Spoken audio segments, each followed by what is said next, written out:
Channel को like कीजिए, share कीजिए और सब्सक्राइब कीजिए ताकि हर बुधवार, शुक्रवार और रविवार को एक ऐसा ही डरावना किस्सा हम आपके लिए ला पाएँ।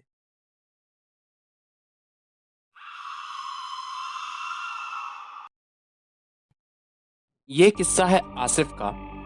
आसिफ का कॉलेज और हॉस्टल एक ही कैंपस में था।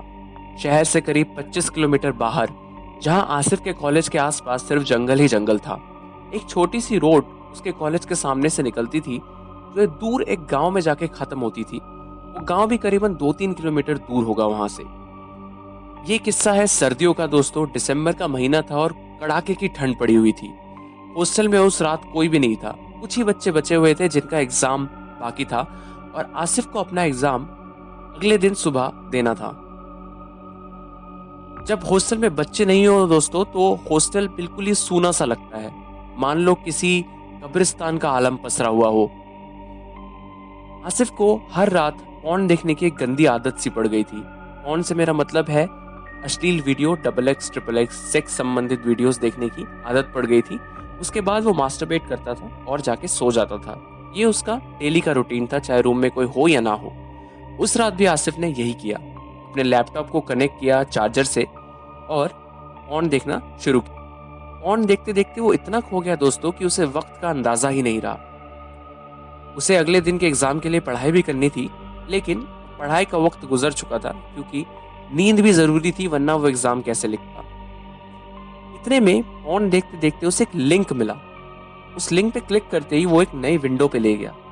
विंडो बिल्कुल ही काली थी और उसके दृश्य से समझ आ रहा था कि एक खिड़की है जहां से हल्की सी रोशनी किसी कमरे में गिर रही है और वो जो दृश्य है वो एक कमरे का है। दूर कहीं एक दरवाजा है।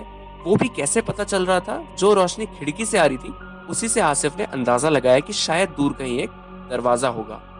उसने इंतजार किया। उसने सोचा कि शायद अब कुछ होगा, अब कुछ होगा, लेकिन उसे निराशा ही हाथ लगी। वीडियो आगे नहीं बढ़ रही थी। तो आसिफ ने सोचा चलो इस वीडियो को हटा के कुछ और देखा जाए।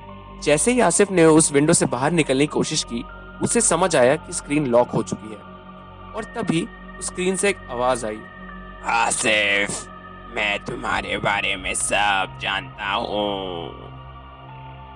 ये सुनते ही आसिफ को थोड़ा अजीब सा लगा। आसिफ ने इस बारे में कुछ रिएक्ट नहीं किया और उस विंडो से बाहर निकलने की कोशिश करने लगा। फिर से एक आवाज आई, मैं सब जानता हूँ।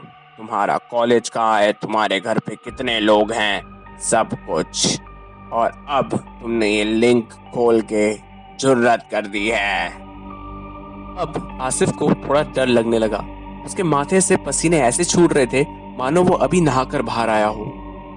आसिफ की सांसें अब तेज होने लगी थी। आसिफ कुछ समझ पाता इतने में लैपटॉप के अंदर से एक हाथ बाहर आया और उसने आसिफ का हाथ पकड़ लिया। आसिफ हड़बड़ा गया, घबरा गया और घबराहट में आसिफ अपनी कुर्सी से नीचे गिर पड़ा। और जैसे ही उसने होश संभाला, देखा वहां कोई हाथ नहीं है। उसे लगा शायद उसके दिमाग का भ्रम था, लेकिन आसिफ बहुत डर गया था दोस्तों।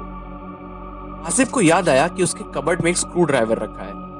तुरंत उसने कबर्ड का दरवाजा खोला, स्क्रू ड्राइवर निकाला और लैपटॉप की बैटरी कैबिनेट को खोल के बैटरी निकाल दी और लैपटॉप डिस्चार्ज हो गया।